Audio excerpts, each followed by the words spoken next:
The latest episode of South Park, Season 28, Episode 2, titled The Woman in the Hat, takes the familiar, irreverent path of its creators while steering into reflective territory. The storyline centers on a surreal crisis in the White House's East Wing. A disruptive spirit haunts the ancient halls and throws the corridors of power into chaos.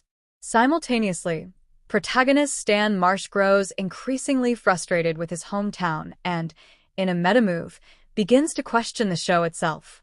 According to episode listings, the logline reads, "The White House deals with a disruptive spirit from the East Wing. Stan worries that South Park has become too political." What stands out in this installment is its layered commentary.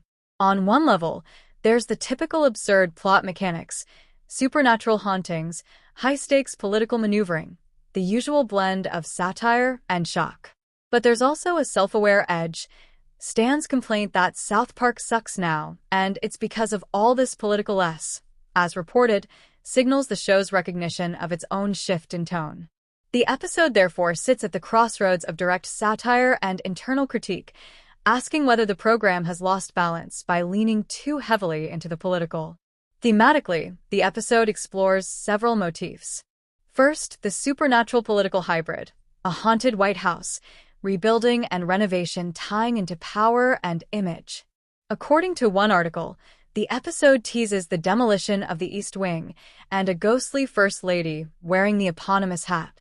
Second, there's the satire of modern political spectacle, parties, media frenzies, money, loyalty, and the question of whether being topical sacrifices nuance. One commentary argues the show is looking inward, with this special, recognizing that satire in a polarized world risks becoming preaching rather than provocation.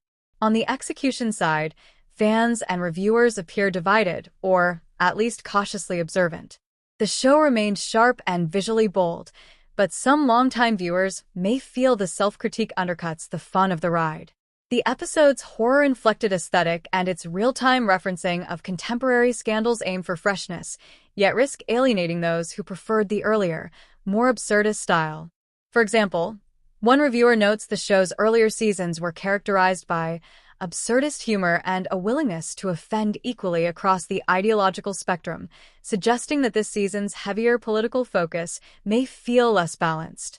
In summary, The Woman in the Hat is a bold return to seasonal special form for South Park, visually distinctive, packed with references, and biting in its satire. Yet it also doubles as a commentary on the show's own trajectory, which may be both its greatest strength and its biggest risk.